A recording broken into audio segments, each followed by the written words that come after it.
Ok. Vamos lá, gente. Então, boa tarde a todos. A gente vai falar aí, fazer um bate-papo, né, sobre a ISO 27001-2022, essa nova norma, na verdade, a BNT-NBR ISO 27001-2022, que foi a tradução dela em 2022. Para quem não me conhece, eu sou Andreia Mello, eu já trabalho há 18 anos com essas normas que eu falo, a 27001, a ISO 20000, que é de gestão de serviços, está muito alinhada ao ITIL, né, para quem conhece as melhores práticas de infraestrutura de TI, e a 22301 de continuidade de negócio. E a 9001, que acaba sendo a norma de gestão, né, assim, mas normalmente as três normas são, que é, na verdade, a minha especialidade, e agora tem as extensões da 27001, né, que é a 27701, a 27017, processamento em nuvem, a 27018 em processamento em nuvem de dados pessoais, né, por causa da LGPD.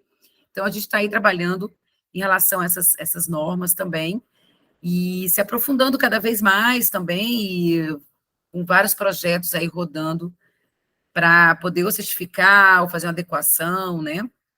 Então, eu estou há 18 anos já nesse mercado, eu fui gerente da BSI, que é a British Standard Institution, que é a certificadora na Inglaterra, que, na verdade, as normas ISO, ela vem de uma ABS, né, normalmente, não 100%, ela vem de uma British Standard, né, que é a 7799, que é a 27001, antes era a ABS 7799, tá, tinha outras também, a 22301, nem lembro mais qual era a ABS, nem, 2599, eu acho que era isso.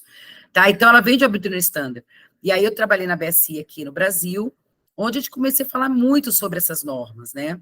A gente está falando isso de 2005, então a gente está falando de segurança de informação em 2005, onde a gente nem pensava tanto ataque cibernético, né? Tanta coisa que está acontecendo agora, pandemia, que a gente teve que também estar se renovando, né? E coisas novas também que a gente tem que estar vendo, e cenários novos, tá? Então a gente está falando 2005, 2006, quando se falava disso, meu Deus do céu, vem falar disso, coisa chata, e não é, tá vendo? A gente está aí em várias crises que acontecem, né?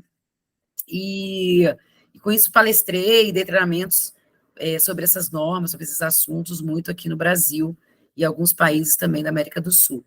E aí eu fui da Enor também da Espanha, e aí foi quando eu abri a empresa, em 2008, e de lá para cá, são vários projetos que já passaram por mim em relação à certificação, de vários segmentos, porque não existe um segmento único para a certificação, né? Entre empresa pública, privada. Então, já tem aí bastante tempo. Falo que tem vários filhos meus aí espalhados de certificação aí no nosso país. Enfim. Se poderiam colocar para mim aqui, só no chat, assim, só poder relembrar, assim, a empresa, alguns me conhecem, outros não, eu acho, não sei se, né, só poder eu saber quem é quem aqui, para poder a gente estar tendo essa interação, tá? A Patrícia, colocar de onde é, tá? Fernanda, NTT, né, Fernanda, fala com o Fernando toda hora. Fernanda NTT, que está com um projeto com a gente, certificação da 2022, tá? Carolina, BHIP, também já foi cliente nosso também. Legal. Gente, então vamos lá. Na verdade, assim, isso aqui não é um treinamento, tá, gente? Isso aqui não é um treinamento dessa norma. Eu não vou fazer a interpretação da norma. Eu, na verdade, quando eu falo assim, vamos bater um papo sobre algum assunto, eu quero escutar vocês também, né? Aqui não existe um monólogo. Eu sempre falo assim, eu interajo muito, mesmo sendo virtual, né? Quem quiser falar, levanta a mãozinha aí para mim, para poder a gente estar conversando sobre esse assunto. Então, um bate-papo aí até às 17 horas, a gente está falando sobre a 27.000 em 2022, tá? Essa norma, estou falando, ela surgiu de uma BS, da British Standard, que é uma BS 7799, e ela passou por algumas revisões, né? Por exemplo, eu sou auditora líder na 2005, foi a primeira vez que eu me formei nessa norma, como auditora líder. E aí eu fiz upgrade, né, para 2013, e agora acabei de renovar até meu auditor líder para 2022, junto com a 27701. Né? Então, ela tem algumas alterações, e a gente vai ver essa questão que mudou aqui em relação a essa nova norma, e o que é importante a gente estar vendo dentro do sistema de gestão de segurança de informação, porque uma norma ISO é um sistema de gestão de segurança de informação, uma norma ISO é um sistema de gestão tem uma primeira parte, que é uma questão de gestão mesmo, tá? Que é uma coisa mais, às vezes, alto nível ali, que a gente precisa estar olhando. E não só controles. Porque, às vezes, eu vejo muito as pessoas estarem colocando a questão de controles, só olhar só para controles. E não, quando a gente vai certificar, a gente tem uma parte da gestão que a gente precisa ver, porque é um sistema de gestão que as normas ISO, elas pedem, né? Então, a gente vai ver um pouquinho sobre isso aqui. Alguém daqui já passou por algum tipo de certificação nessa norma? Conhece a 27.000? Coloca no chat para mim, por favor, até para poder ficarem à vontade aí da gente poder conversar sobre isso, tá? Quem está passando por essa migração agora também, tá bom? Então, vamos lá, tá? Legal, John, bacana. É sempre bom estudar sobre isso, né, gente? Como eu estava falando aqui para vocês, a Melo Consultoria, né? A gente está desde 2008, né? Onde estava muito focada a questão de... Obrigada, velho, com o meu apoio, né? São um processo também, né, Fernanda, também na luta. Então, a norma, a gente começou a trabalhar em 2008, abriu a empresa, muito foco questão da ISO 9000 de treinamentos, né? Aí eu comecei a entender esse mercado em relação a... Primeiro, eu morava em Brasília, eu estou no Rio hoje, o governo falava muito de segurança de informação já tinha as normativas do governo sobre isso, e a gente começou a falar muito sobre isso, tá? Então, a gestão de continuidade de negócio é uma norma que, a 22.301, é um assunto que eu falo muito, é um assunto muito, muito imaturo no Brasil ainda, tá? As pessoas ainda não falam disso, mas como deveriam falar, se preocupar com a continuidade do negócio. A gente passou por uma crise de uma pandemia, né? Nós estamos passando por outras situações, como mudança de clima, onde tem mais incêndio, onde tem alagamento, onde tem situações que a gente tem que pensar dependendo do cenário, né, da sua organização onde ela está inserida. E aí a gente vem evoluindo aí na questão de serviços, né, até por questão de necessidade mesmo, que eu entendia como necessário. Então, a gente hoje está com essa gama, com esse portfólio de serviços, que a parte toda de processos, né, governança corporativa, mapeamento de processos, governança de TI, a gente entrou com novos serviços, que foi a gestão de vulnerabilidade técnica, com um parceiro que faz essa questão que usa a ferramenta StickGuard, que é uma ferramenta reconhecida também como uma ferramenta de defesa, e a questão de pentestes, né, de testes de invasão em sistemas. A gente está com um consultor hoje, especialista nessa atividade. A gente hoje tem apoiado as empresas em relação a testes de invasão também, né? E, assim, é muito importante, porque quando eu falo sobre isso aqui, a gente tem que ter um olhar muito crítico, tem que ser um processo sistêmico, a gente não pode ser coisas automatizadas só, porque a gente está hoje com o nosso grande risco de segurança é a questão do ataque cibernético, né? Da gente poder perder a disponibilidade de informações, perder a integridade de informações, perder a confidencialidade das informações, a privacidade, né, dos dados pessoais. Então, a gente está falando que isso aqui hoje se tornou crucial para a empresa. Empresas que desenvolvem sistemas, empresas que vendem serviços que estão dentro de sistemas, está em nuvem, ou primes, tem que estar olhando para isso de uma forma muito crítica, né? E eu acho que essa norma, essa versão nova, ela veio muito também olhando para isso, tá? A continuidade de negócio, o ITIL, né? Às vezes tem empresas que têm o ITIL implementado, às vezes tem uma disciplina ou outra, às vezes quer melhorar uma central de serviços.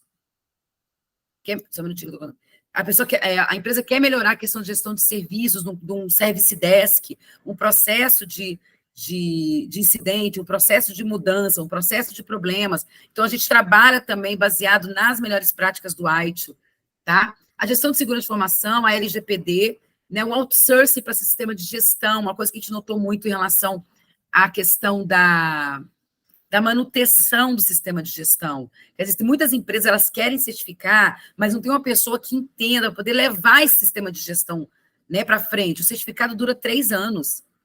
Então, esse certificado durante 3 anos, você tem que manter isso.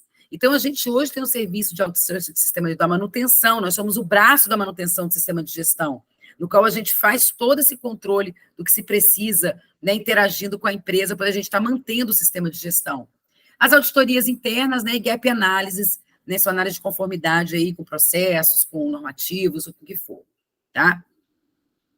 Então, hoje a gente está com essa gama aí do portfólio de serviço. Vamos lá. Bom, gente, falando de segurança de informação especificamente... Falando de segurança de informação especificamente, né? A gente está falando de confidencialidade, integridade e disponibilidade. Quando a gente fala, né, de segurança de informação, a gente tem que assegurar esses pilares, né? Então, salvaguardar a confidencialidade, a integridade, disponibilidade.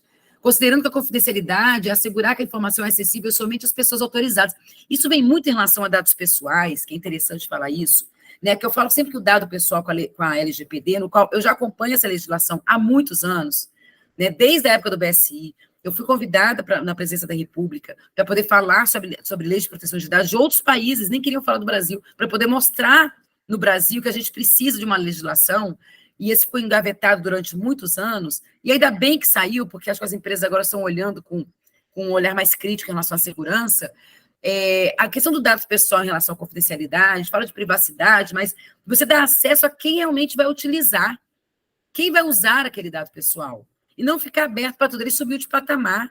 Hoje é um dado que ele é sigiloso, que é confidencial, né? Porque a gente está falando aí de multas, de legislações, a gente está falando de coisas que podem até quebrar uma empresa, falar que de 50 milhões, até 50 milhões, até 2% do faturamento, que a gente tiver um vazamento, intencional ou não intencional, a coisa, né, pode realmente ficar bem complicado para a empresa. A integridade da informação, a informação tem que estar íntegra, né, na transferência de informação, né, num backup. Por que existe o backup e restore? Por que existe o backup de integridade? Porque a gente tem que saber se o backup é o processo, um dos processos mais críticos que tem. Porque é a primeira restauração desse backup, caso aconteça um incidente, uma situação adversa, você tem que resgatar, recuperar esse backup. Se ele não estiver íntegro, você foi trabalho à toa. Então, você precisa testar a integridade dessas informações, para poder mantê-la íntegra. Então, se eu tenho autorização para poder estar acessando a informação, que ela esteja íntegra e esteja disponível também a mim. Assegurar que os usuários autorizados tenham acesso à informação e ativos associados como necessário. Se o sistema está fora do ar durante 24 horas, se o sistema está intermitente, eu não consigo acessar a informação, ele está impactando a minha disponibilidade.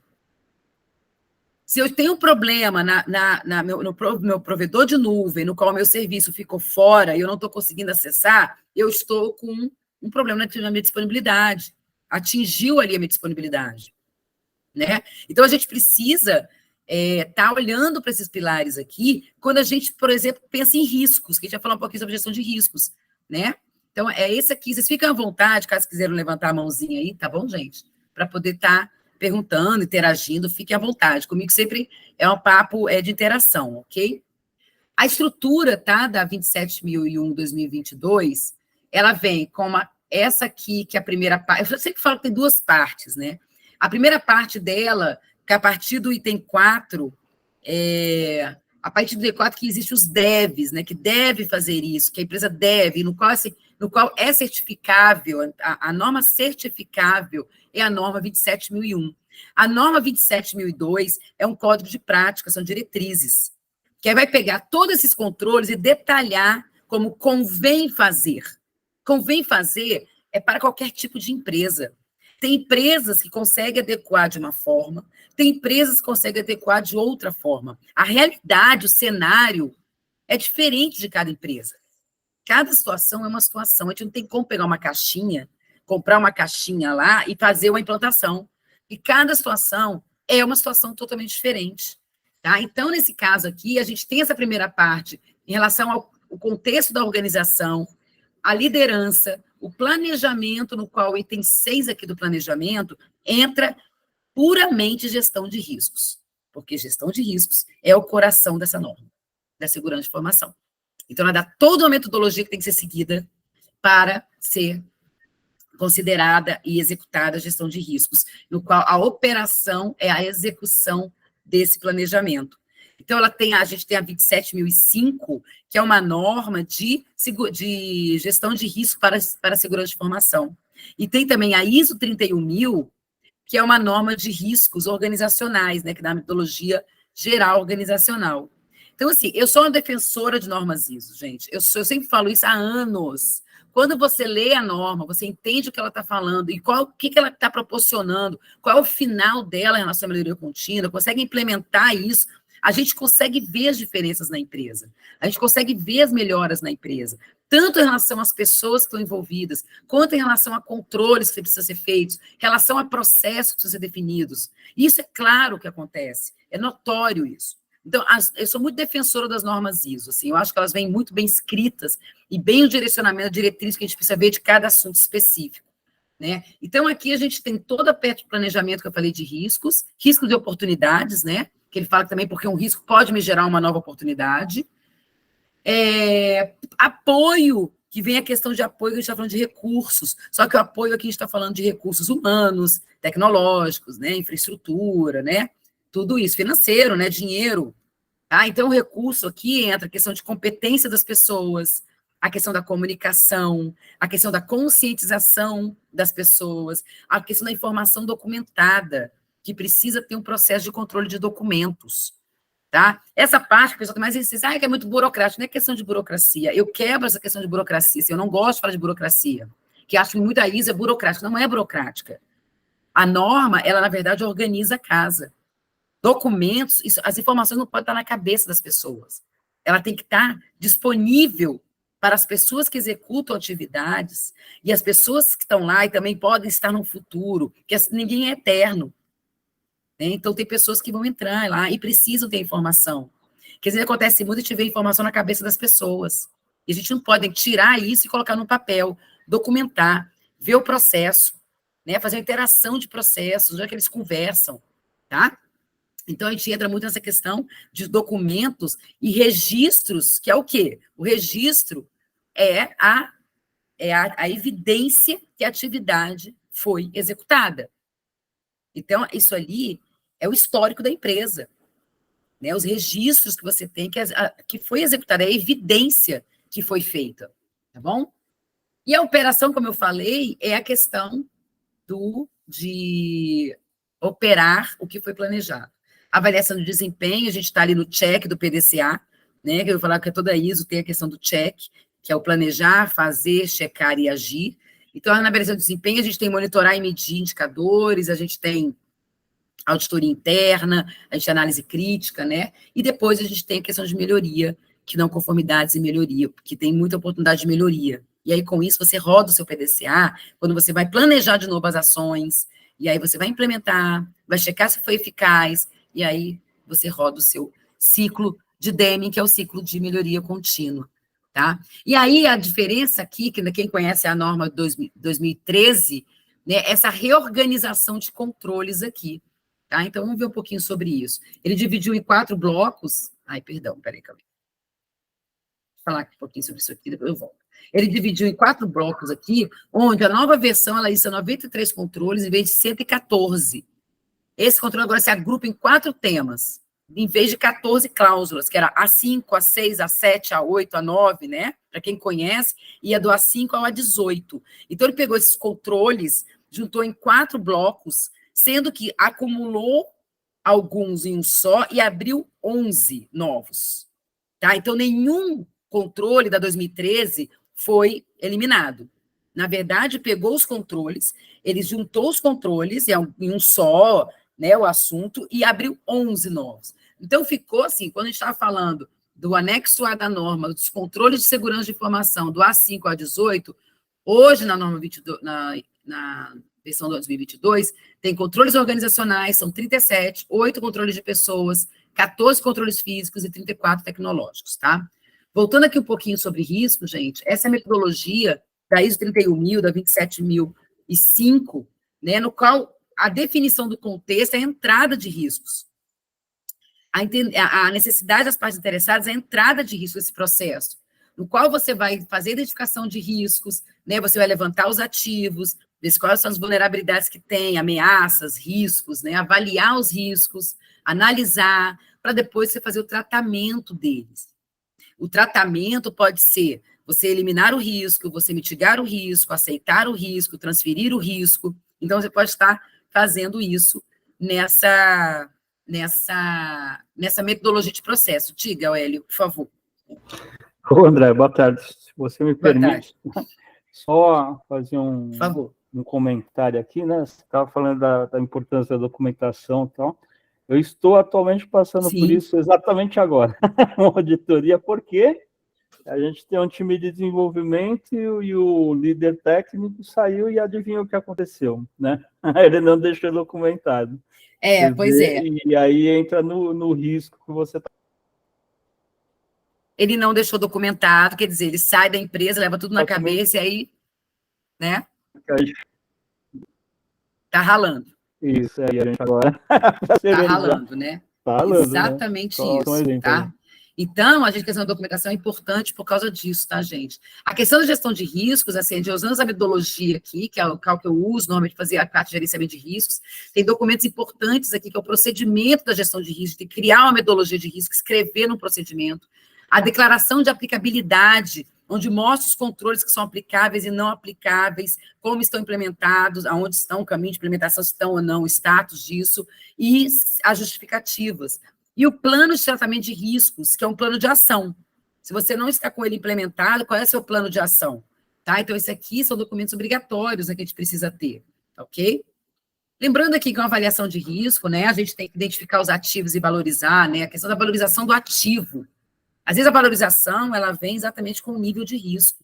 Se aquele ativo, eu tenho um impacto muito alto, mesmo que a probabilidade ela vá baixar, mas ele impacta no meu negócio, ele tem um valor, porque ele vai impactar no valor de risco. Então, você consegue chegar à valorização do ativo ali, que é importante você estar olhando, investindo, né, tendo cuidado em relação àquele ativo.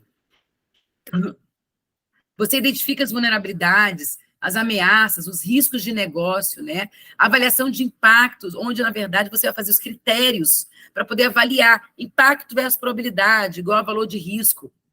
Né, que trabalha com risco aí, impacto versus probabilidade igual ao valor de risco. Com isso, você vai fazer a priorização do tratamento desses riscos. Tá? Então, você faz ali, no tratamento, você faz uma análise do que a empresa já tem. Ela tem alguns controles, alguns precisam ajustar, entendeu? Você vai identificar novos controles que são necessários, não se limitando aos 93 da norma, você pode ter outros controles também, criar políticas e procedimentos, né, fazer a implementação da redução de riscos, e tem a aceitação do risco, que gera um risco residual, e essa aceitação de risco, o próprio risco residual aceito, ou se não, você pode estar aceitando riscos baixos, por exemplo, muito baixos, para não concentrar energia ali. O que é um risco residual? É o risco após o tratamento. Depois que eu tratei, eu tenho um resíduozinho que fica ali tendo que ser monitorado, né, porque a gente não consegue zerar um risco. A gente não consegue chegar. Está totalmente impossível, porque tem fatores que a gente não controla como pessoas. Né? Então, a gente tem que ter esse resíduo ali para poder a gente ter sempre monitorando, tá? Então, aqui ficou pequenininho, né? Mas eu vou tentar ver para vocês, porque isso aqui realmente é... Deixa eu aumentar um pouquinho assim, que são os controles organizacionais. Como eu falei para vocês, né, a gente faz a gestão de riscos, quando a gente vai tratar o risco, a gente aplica esses controles no risco, implementa esses controles, porque a gente vai conseguir aí controlar, mitigar esse risco.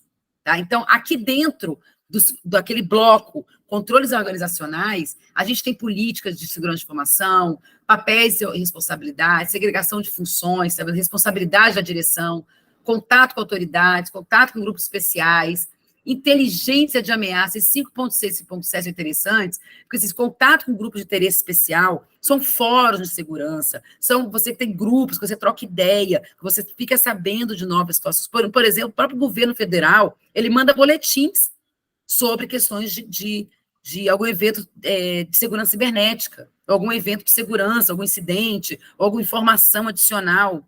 A inteligência de ameaças é você ter essas informações que podem vir de fornecedores. A Microsoft manda, a Fortinet manda, a AWS, eles mandam informações que você analisa se isso vai ter um impacto no seu negócio e você insere em riscos, para você estar monitorando isso.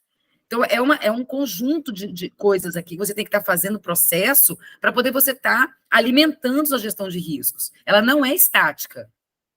Ela não é parada, morta. Você faz análise de risco, não, você tem que ficar monitorando esses riscos que podem vir, dessas ameaças que vêm do mercado. A gente tem tantas hoje, né, gente? A gente está falando de gerenciamento de projetos, tá vendo? A questão dos ativos. Na versão 2013 era inventário de ativos, proprietário de ativos. Eles mudaram para inventário de informações e outros ativos associados. Eles mudaram para isso aqui, tá vendo? Uso aceitável de ativos, devolução, classificação de informação, rotulagem. Então, a gente tem aqui, ó, vários controles aqui, ó, transferência, controle de acesso, a questão da gestão de controle de acesso lógico, tá? Controle de acesso, gestão de identidade é um controle novo. Como é que é gerenciado, monitorada a gestão de identidade, tá? Tem que fazer, colocar isso na documentação. Autenticação, direito de acesso, tá? Em relação a fornecedores, a gente tem batido muito nisso, eu tenho batido muito em relação a isso, tanto pelo causa da LGPD, óbvio que é uma legislação obrigatória para todos, como controladores e como operadores, nesse caso, fornecedores, muitas vezes como operadores, como também a própria empresa está sabendo monitorar os seus fornecedores, está melhorando essa relação com os fornecedores, né? Melhorando o que eu falo, para poder você ter controle ali, a gestão do seu fornecedor, que ele faz atividade para você, né? Tem SLAs, tem várias coisas que tem que ser vistas, né, no contrato, tá? Questão de fornecedores. Aí vem a questão, olha só, colocou esse controle novo, segurança da informação para uso de serviço em nuvem. Está todo mundo na nuvem, né, gente? O negócio hoje está tudo na nuvem. Então, a gente precisa ter a segurança de informação para uso de serviço em nuvem. Ok? Aí vem a questão de incidentes, de segurança de informação, resposta a incidente, né, aprendizado, coleta de evidências. A coleta de evidência é extremamente importante. Eu tenho que ter toda a questão de armazenamento, de como estou monitorando, na verdade, armazenando e controlando, tá, minhas coletas de evidência. Por exemplo, até a câmera, que no nosso segurança física, você tem que gravar, você tem que ter lá armazenamento disso, porque é uma coleta de evidência. Se caso aconteça qualquer tipo de situação ilícita e a empresa contratar ou se não fazer uma investigação forense, a gente precisa ter essas evidências, tem que coletar, armazenar, para que o jurídico, para que apresente a delegacia, né, apresente essas evidências, poder fazer a investigação, isolar o ativo, tá? Pegar o ativo, isolar, fazer armazenamento, fazer o controle dessas evidências, tá bom? Aí fala sobre, antes ele falava assim, sobre estratégia de plano de continuidade para segurança de informação, é o A17. Olha como que ele coloca agora, prontidão de TIC para continuidade de negócio. Tá vendo? Ele colocou assim, ó, segurança de informação durante a disrupção, né? Então, a gente está falando aqui de disaster recovery, a gente está falando em relação à continuidade de negócio, estratégia, quais são os procedimentos, os testes, né? A gente precisa ver tudo isso. Entra na questão de requisitos legais, tá? Que tem que ser identificado isso e monitorado, LGPD, Marco Civil da Internet, Lei de Crime Cibernético, Carolina Dickmann, né? E aí vem outros também, do negócio, que impactam o negócio. Contratos que exigem que você tenha, né, requisito de segurança, né? Os clientes exigem, contratos exigem. Direito de propriedade intelectual, proteção de registros, né, privacidade, aqui, olha a LGPD aqui, ó, privacidade e proteção de dados, tá? Análise crítica independente da segurança de informação. Análise crítica independente é alguém fora da organização fazendo uma análise, uma verificação da sua segurança de informação, que pode ser através de auditoria interna, auditoria externa, pode ser uma empresa contratada para se fazer, tá? E a conformidade com políticas e regras na segurança de informação dentro da empresa, né, e documentação operacional. Então, esse aqui é o 5, tá? Controles organizacionais, ok? Aí aqui tem a questão do controle de pessoas. Tá? Eu anexo A, controle de pessoas, que é o item 6, são 8 controles de pessoas. Onde tem seleção das pessoas. A norma 27.001, ela traz a questão de você estar verificando históricos dos candidatos que entram, obviamente olhando para a questão legal, ética, perante o seu país, né, que tem questões legais, você pode fazer o que você não pode fazer, né, mas também olhando para a classificação da informação, quais são as informações que essa pessoa vai acessar, que tem um critério mais rigoroso, né? Porque às vezes a pessoa, a gente pode investir milhões em tecnologia e uma pessoa quebrar tudo isso, né? Vazando informação, fazendo a maldade mesmo, tá? Então, essa questão da seleção, aqui entra recursos humanos, ó, aqui é termos e condições de contratação, contrato de trabalho, termos de confidencialidade, NDAs e por aí vai. A conscientização, educação e treinamento e segurança de informação, desde a entrada, entrou ali, já tem essa questão. Processo disciplinar e sanções, As pessoas precisam saber que existem sanções, se ela infringir, se ela causar um dano, tá? A responsabilidade após encerramento, quanto tempo de sigilo após o encerramento tem que ser garantido? 1 ano, 3 anos, 5 anos? Está em contrato isso, normalmente. Os acordos de confidencialidade e não divulgação, que são, né, os termos de responsabilidade ali. Trabalho remoto, colocaram aqui, que a pessoa hoje, né, envolve pessoas, e aí tem que ter uma política de trabalho remoto, com controles, e relato de evento de segurança de informação, porque as pessoas, elas têm que ser orientadas a estar relatando qualquer tipo de evento de segurança de informação por um canal, que pode ser por e-mail, pode ser por um sistema, pode ser por onde for. Mas elas têm que ser orientadas a relatar isso, ok? Os controles físicos, né, que a gente entra na questão física agora, tá? A gente tem que definir os perímetros de segurança física, tá? Um data center, uma sala do pessoal de desenvolvimento, por exemplo, um jurídico, que for, perímetro de segurança física. A entrada física tem que ser controlada, né? Saber quem está dentro da empresa, pegar lá, ou por biometria, ou por um crachá, uma identificação do RG, né? Tem que ter um controle. A segurança de escritórios, salas e instalações, tá? Em relação até a incêndio, bombeiro, né? Esse tipo de coisa, tem alvará, né? Para segurança da informação, das informações que estão dentro da parte física. Monitoramento da segurança física, um controle também novo, que esse monitoramento é você estar monitorando ali pela câmera, ficar olhando ali na visão, está monitorando quem está dentro da empresa, ali no seu relatório, você identificando quem está lá dentro, né? Tenha lá uma identificação de quem é. Proteção contra ameaças físicas e ambientais, eu não falei incêndio, enchentes, etc. Trabalho em áreas seguras, mesa limpa e tela limpa. Localização e proteção dos equipamentos que estejam no local protegido, sem acesso indevido, para evitar acesso indevido. A segurança de ativos fora da instalação da organização. Os notebooks, né, que estão fora da organização, que tenha controle de antivírus, que é só acesso em VPN, que tenha HD criptografadas, informações criptografadas, tá? Mídia de armazenamento, né, pendrive, HD externo, etc. Os serviços de infraestrutura aqui, que é questão de gerador, no break, né, esse tipo de coisa, entra aqui. Segurança no cabeamento, o cabeamento que chega pela rua, né, por onde está chegando pelo prédio ali, está realmente trancado, está seguro. A manutenção dos equipamentos, descarte seguro e utilização dos equipamentos. Tá? Então, isso aqui a gente olha na questão física, ficou dessa forma. E os controles tecnológicos, 34, vamos aumentar aqui um pouquinho, aqui, quer ver? Ó? Aí a gente tem aqui, ai meu Deus, deixa eu voltar aqui, vou aumentar aqui. Ó, a gente tem aqui os controles tecnológicos, dispositivos endpoint do usuário, esse é novo. Controlar os dispositivos, né, os endpoints dos usuários, notebooks, tablet, celular, tá aqui, ó.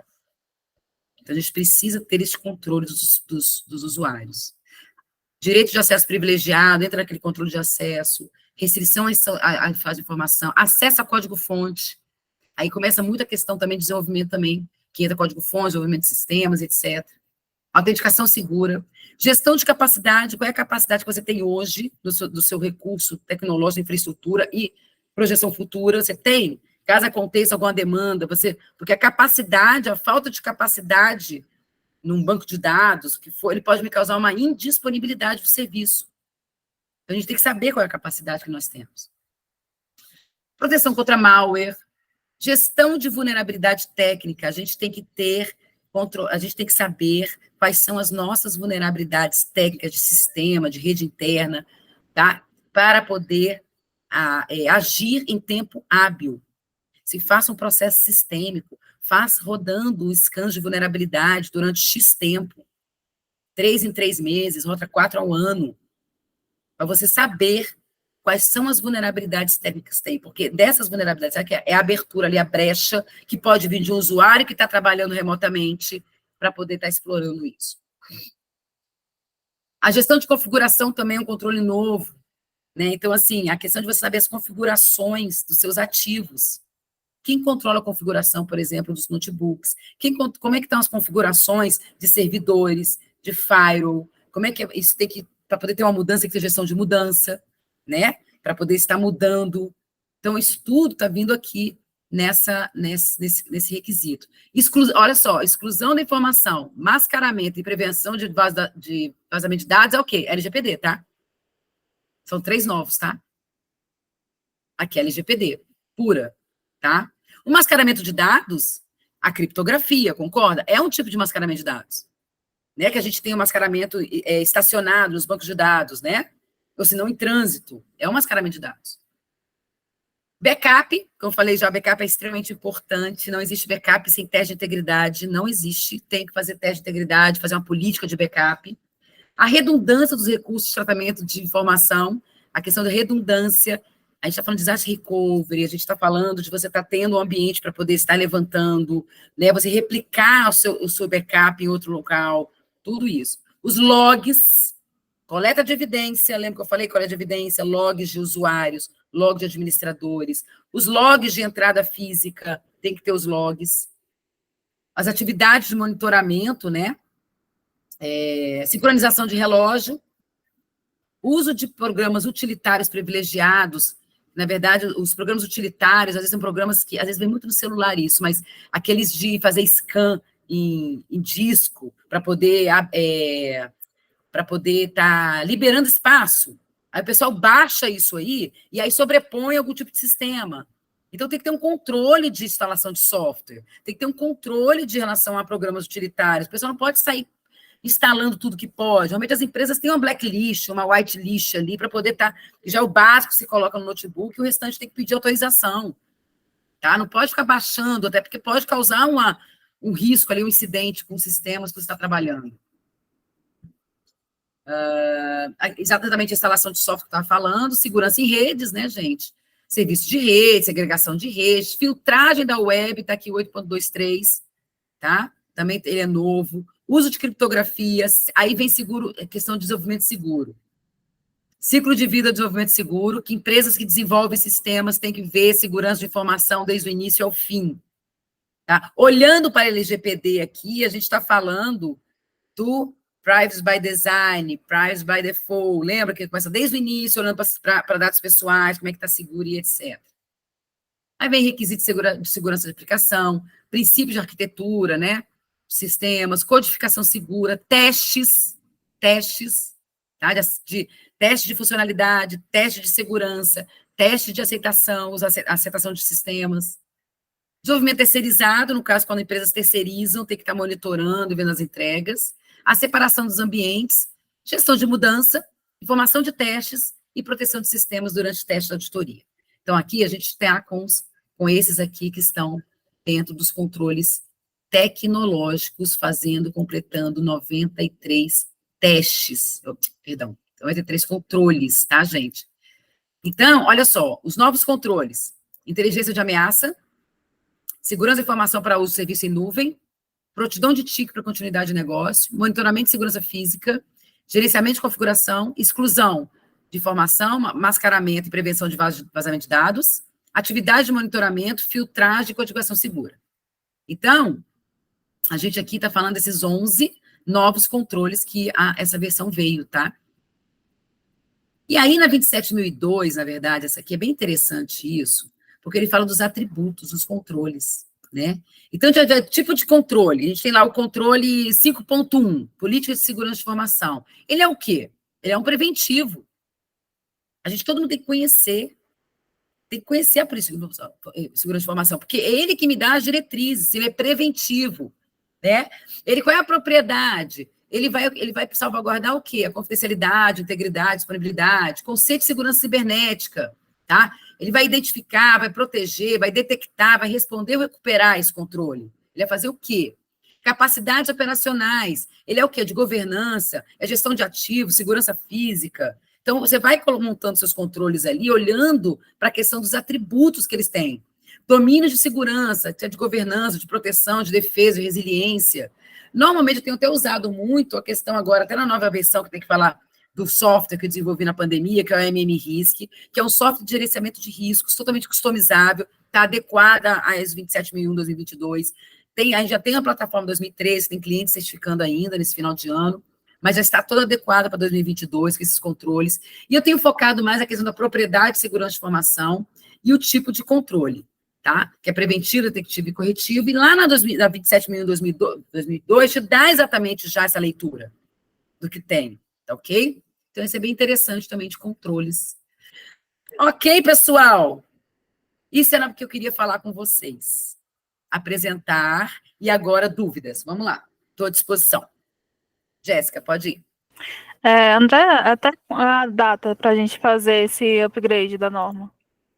É 2025, tá? Se eu não me engano, eu não sei se é maio ou outubro de 2025. Então, quem é certificado na 2013, tá? Pode fazer o upgrade até 2025. Então, o que a gente sugere? Você vai fazer uma manutenção já ano que vem, já tenta fazer o upgrade logo, tá? Mas o prazo é 2025.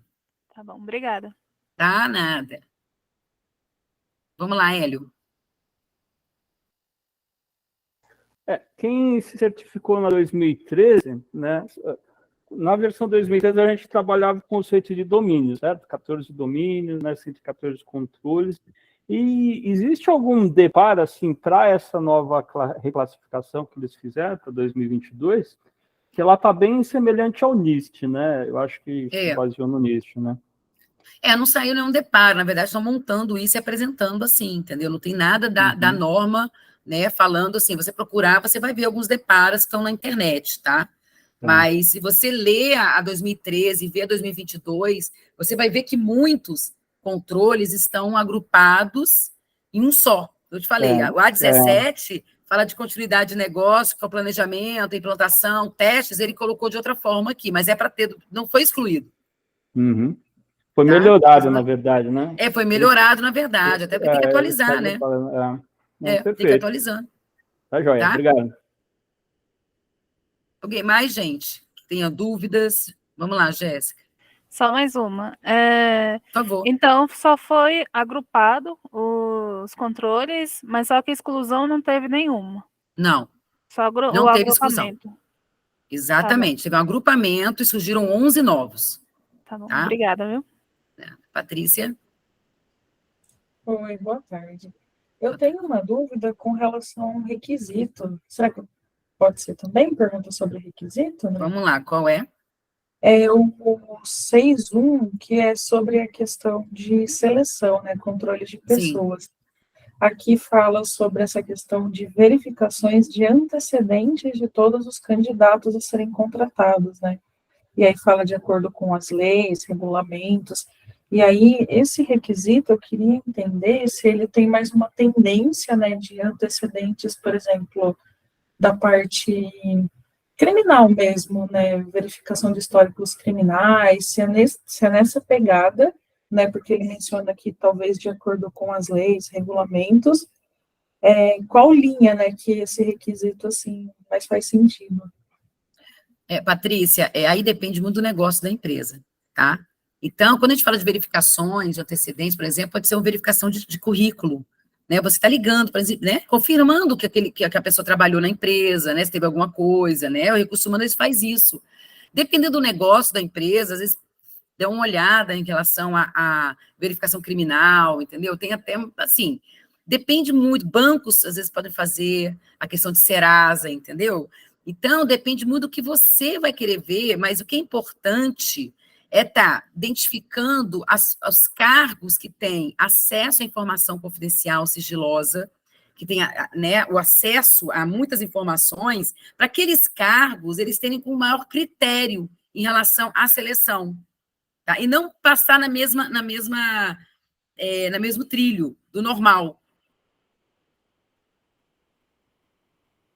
Entendeu? Entendi. Sim, ficou bem claro. Então, seria definir, né, para o crivo aqui ser diferente, né, para você contratar um gerente ou um operador. Você tem que ver quais são as funções, o que ele vai acessar. É confidencial? Uhum. É confidencial. Então, peraí, vamos dar uma olhadinha aqui já em históricos, vamos ver se tem uma coisa, dependendo do negócio da empresa, como é que é a questão a questão criminal, se quiserem, entendeu? Assim, na verdade, você pode até tirar isso no TJ, assim, mas não tem, e é proibido, né, fazer algum tipo de pesquisa também no Brasil, né? A gente tem que tomar cuidado com isso, e o pessoal do recurso humano sabe bem isso. Alguém mais, gente? Obrigada. Nada, Patrícia. Alguma dúvida mais? Pessoal, então eu queria agradecer a vocês. É um bate-papo que eu falei para vocês, assim, eu acho que é importante a gente estar trocando informação, tá? Eu queria agradecer a vocês, eu estou à disposição, tá? Tá o site da empresa aqui, caso vocês precisem de alguma informação, tá? E eu estou à disposição, tem meu LinkedIn, tem muita gente que está pelo meu LinkedIn, se eu puder ajudar, podem, por favor, contar comigo, tá? E a gente deve fazer outros bate-papos, assim, né? Sempre estamos divulgando, que é interessante, né? Poder a gente estar falando sobre isso, ok? Obrigada, gente. Bom resto de semana para vocês, tá bom? E muita saúde, muita paz. Valeu, obrigado. Obrigada, André, muito bom, viu? Obrigada aí, André. Obrigado aí.